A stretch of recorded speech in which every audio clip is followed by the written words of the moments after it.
Mga kabayan, kamusta po? Si Kamanong po, inyong lingkod ay nagbabalik po muli para po tayo magkomentuhan dito po sa Tambayang Makabayan. Sana po nasa maayos po kayong kalagayan at tayo po yung mag-umpisa na. Komentuhan po natin mga tambay. Ito po, maiingay na naman po mga kabayan si Tariela at si Carpio. At ayon po dito sa balita ay isinuko na daw po. Isinuko na ang Baho de Masinloc. Matagal na naman po natin alam na wala na po sa atin yan. Hindi po ba? Sa panahon pa po noong mga nakaraan, hindi po ba? Kay dating Pangulong Duterte lang po walang nakuha. Wala pong nakuhang teritoryo. Pero sa panahon pa po nila, kaya nga po tinatanong natin kay Carpio at kila Tariela, kanino po bang panahon na wala ang mga teritoryo natin, ang mga isla? Kanino po ba? Kay dating Pangulong Duterte po ba? O sa mga panahon pa ng kanilang mga pangulo? Hindi po ba? Ito po, pakinggan po natin ang balita, mga kababayan. Unbelievable. Napakarami pong nagkapera. Marami nagkapera po sa mga isla natin. Hindi po ba? Isang damukal. Misleader at best and a deliberate at worst. Ganyan inilarawan ni Rear Admiral J. Tariela, ang tagapagsalita ng Philippine Coast Guard for the West Philippine Sea, ang muling pagtatangka ng China na gamitin ang isang liham noong 1990 bilang patunay na isinuko umano ng Pilipinas ang Scarborough Shoal o Baho de Masinloc. Ayon kay Tariela, ang liham na iniuugnay sa dating ambasador na si Bienvenido Tan Jr. ay hindi opisyal na pahayag ng gobyerno at hindi nangangahulugang isinuko ng Pilipinas ang soberanya sa lugar. Binanggit lamang anya sa liham na ang shoal ay nasa labas ng colonial boundaries na itinakda ng Treaty of Paris. Ngunit malinaw na nasa loob ito ng 200 nautical miles na exclusive economic zone ng Pilipinas. Ipinaliwanag din ni dating Supreme Court Associate Justice Antonio Carpio na walang kapangyarihan ang isang ambasador na magbitiw o magtalaga ng teritoryo ng bansa. Dagdag pa ng PCG, kinikilala ng 2016 Arbitration Tribunal ruling na ang Scarborough Shoal ay nasa loob ng EEZ ng Pilipinas at walang historic rights ang China na mas mataas sa mga probisyon ng United Nations Convention on the Law of the Sea o UNCLOS. Matagal nang inilabas ng China ang naturang liham. Gayunman, ang muling paggamit nito ngayon bilang ebidensya ay itinuturing lamang na isang piling salaysay upang bigyang katwiran ang kanilang pagpasok at iligal na presensya sa lugar. Iginiit ni Tariela na kailanman ay hindi nagkaroon ng aktual na soberanya ang China sa Baho de Masinloc at wala rin umanong matibay na makasaysayang batayan ang kanilang pag-aangkin sa naturang bahura. Ryan Lacanlale, humahataw sa balita ngayon. Yan po mga tambay. Yan po, panahon pa raw po. Ang inilabas ng China ay 1990. Sino po ba ang presidente ng 1990? Mga kabayan, hindi po ba yung Aquino? Si Cory Aquino, hindi po ba? 1986 hanggang 1986 po ba hanggang 1992? Ang sumunod po si Ramos. Hindi po ba sumunod si Erap? Hindi po ba? Noong mga panahon na yon. Panahon pa po nila yun Hindi po ba? At baka po maglabas po ang China na mas marami pong ebidensya.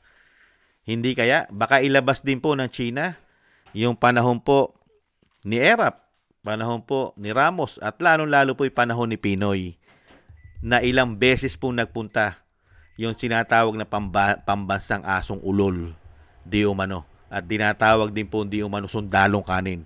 16 times na nagpunta po. Hindi po ba? At bigla pong nawala at nasako po nila. Hindi po ba? Yung sinasabing Scarborough Shore. Hindi po ba? At itong isinuko na raw po ng Pilipinas ayon po sa China. Ito pong Baho de Masinloc, mga kababayan. Kaya nga po, sino po ang may kasalanan dito sa mga nangyayari po sa mga teritoryo natin, mga kababayan? Isisisi na naman ba nila ito kay dating Pangulong Duterte? Sige nga. Sino po? Sasagutin po ni Senator Marcoleta kung paano po nangyari at nagkaganyan po ang ating mga teritoryo at ang ating sinasabing pag-aari. Ganito po ang sinasabi ni Senator Marcoleta sa mga tao na ito. Pakinggan po natin si Senator Marcoleta, mga kababayan, kung paano po nila ipinamigay. Lord, today is Monday the 6th. Hindi lamang yung pinakita, isa lamang yun sa pinakita ko. Pagkatapos sasabihin nyo, merong isang traidor. Tapos kayo ang sasabihin, Oo. hindi nagsasalitang hindi teritoryo ng Pilipinas ang KIC. Pagkatapos sa akin yung sasabihin, Para ipinamimigay niyo raw ang KIG. pagkatapos hahamunin pa ako sa sinabi kong whether or not the KIG is part, kayo nga ang nauna hiniwalay nga ninyo Oo. Pero ano pang original version? Alam mo, Sen? kaya hindi ko muna nilabasan. Ayaw kong kahit papano, siyempre yung gobyerno nagkamali siguro. Bakit ganun? Ano? Oo nga Pero po. napilitan na rin ako paano? Sa akin ipinupukol ang pagkakamali na sila ang gumawa. Pagkatas pagtatakpan nila yung kanilang pagkakamali. Huwag ka mag-alala, Justice Carpio. Meron ka pang isang araw tatalakayin namin kung paano mo ipinamigay ang halos 242,000 square nautical miles ng ating territorial sea. Bay, napakalaking bahagi ng Oo. Pilipinas doon, Sen. Yan ay yung pinaka ebidensya ng treason. Alam mo kung bakit, Jen? Oo, Doon sa kanyang ginawang pagdedesisyon, inakala niya, Ito po, Sen, desisyon na po niya ito, ha? Pero, desisyon niya ito. Okay. Ito, maalala niya, sasabihin ko sa kanya, Magaliona Magaliona. versus Ermita. Okay. Oo. Pumayag siya sa argumento ng gobyerno na paliitin na lang natin ang territorial sea sapagkat makakakuha ng tayo ng ganansya sa ating exclusive economic zone. Lumaki nga, sa palagay niya, ang exclusive economic zone, ipinamigay niya yung 242,000 square nautical miles. Oho. Territorial sea yun, Jen. Ibig sabihin, parte ng ating territory. Yes, oh, Yung maritime rights, limited lang yun. Limited Economic lang po yun, rights po. lang yun. Oo. I charge him treason for this. Kailangan malaman mo na, Justice Carpio, kung nakikinig ka. Pero ito, Hindi lamang yung pinakita, isa lamang yun sa pinakita ko.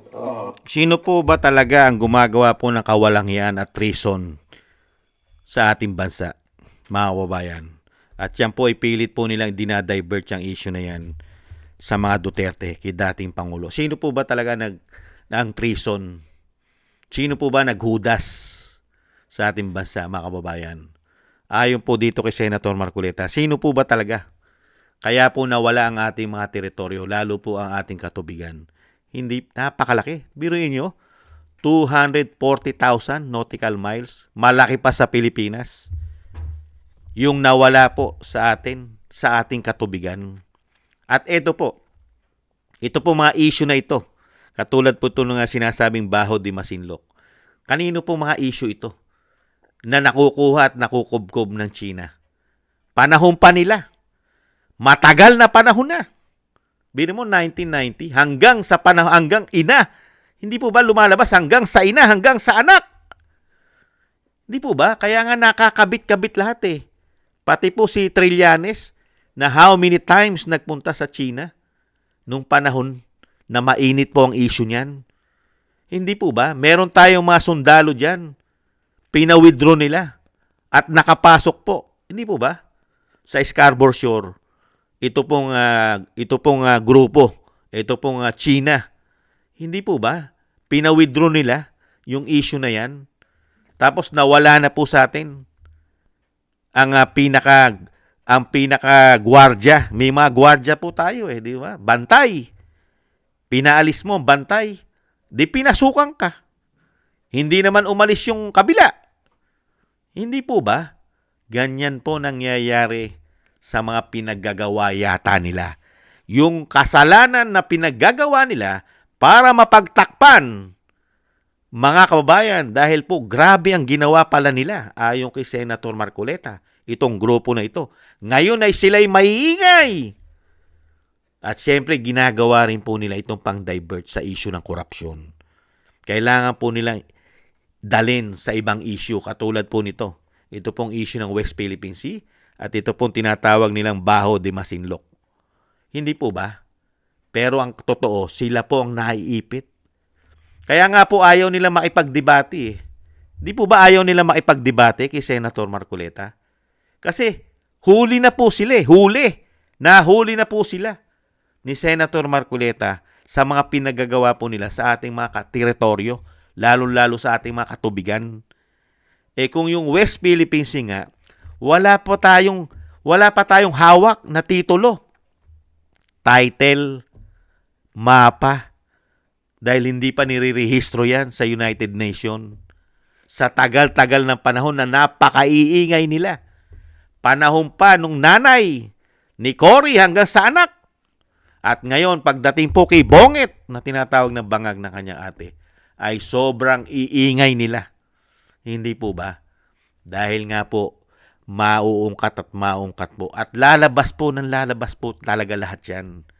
Lalong-lalo po yung iniintay po natin, pare-parehas. Pagka po naging presidente po si BP Sara, ay napakasarap pong buksan at imbestigahan po yang issue na yan.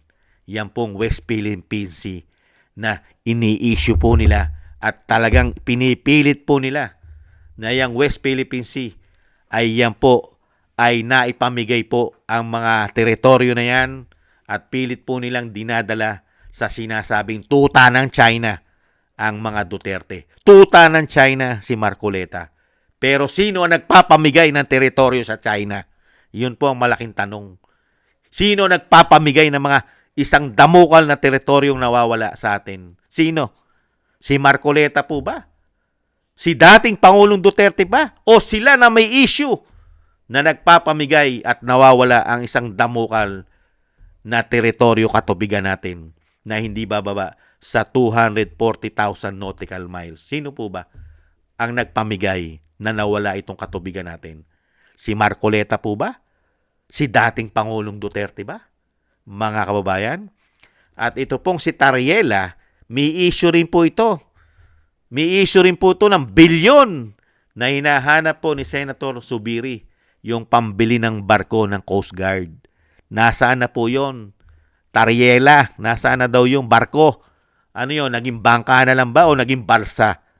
Mga kababayan, nagtatanong lang si Kamanong. Yan po mga kababayan, ang sobrang iingay po pagdating po sa West Philippine Sea. Bakit kaya?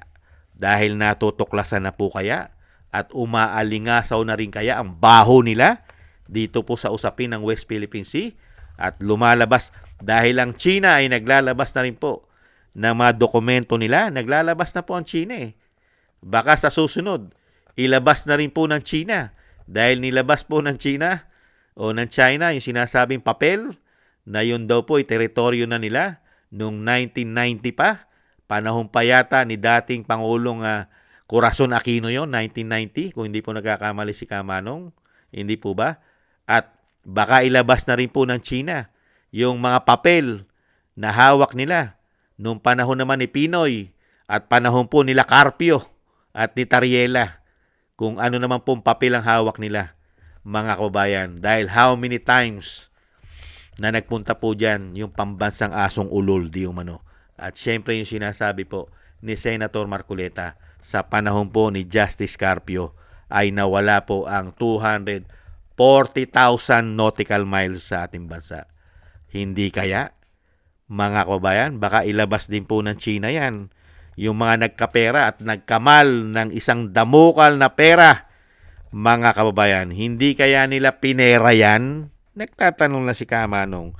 At gaano kaya karaming mga politiko ang nagkapera dyan, mga kababayan? Maraming salamat po mga kababayan. Ayan po, sobrang ingay po.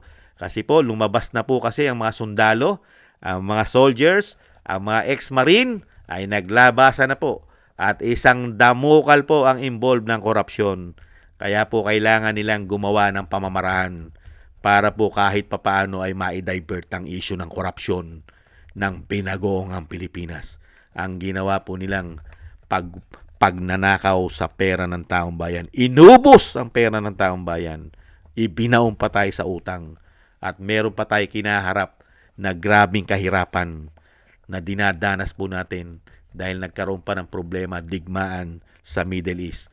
At tayo po ay talagang maghihirap dyan dahil magtataasan po lahat ng bilihin, pati po ang ating mga bayarin. Hindi po ba? Ingat-ingat po tayo mga kababayan at syempre po samahan po natin ang mga dasal na tayo po ay maingatan. At thank you rin po sa mga nagusto po ng ating tambayan mga kababayan sa YouTube at TikTok at sa ating mga subscribers. Mabuhay po kayo at sa mga patuloy nagsusubscribe, thank you po, mabuhay po kayo. Ganon din po sa mga nagko-comment, like and share. Thank you po sa inyo. At thank you rin po sa nagbibigay po ng tulong at biyaya. Maraming salamat po kay Jem Aris ng United Arab Emirates, Eric Hershio ng Canada, Mila Yi, Tatay Nick ng Canada, kay Jesus Valdepena, Balance Vision TV, Nancy Lumampaw, Gay at Chena, Norma Garcia, Michelle Yamaguchi, Rosalina, Wills Bubbles, Arpel Villacorta, Chodorico Erguisa Jr., Annie Jo, ako si Pilam, si Jovelyn Watanabe ng Japan, Baby Roman Ate Isa ng Cagayan, Julieta Silona ng Sydney, Australia, Gina Ray Solidides ng Berlin, Germany, Jake Yahut ng Maisog, California, USA, Kingston ng Hong Kong at Beichi Chiyoko. Thank you po sa inyo mga kabayan at ingat-ingat po kayo lalo po sa inyo po mga paggawa. At yung dasal po natin, tuloy-tuloy lang po tayo, ang ating buong sambayanan at ang pamilya Duterte, ang ating Vice President. Ganon din po ang dating Pangulo at ang ating po mga ex-marine, ang mga soldiers, ay maingatan po tayong lahat sa kapahamakan at madugtungan pa po ang buhay at kalakasan ng dating Pangulo. At makauwi na po siya sa lalong mabilis. Maraming salamat po mga kabayan at tiis-tiis lang po tayo. Bye-bye!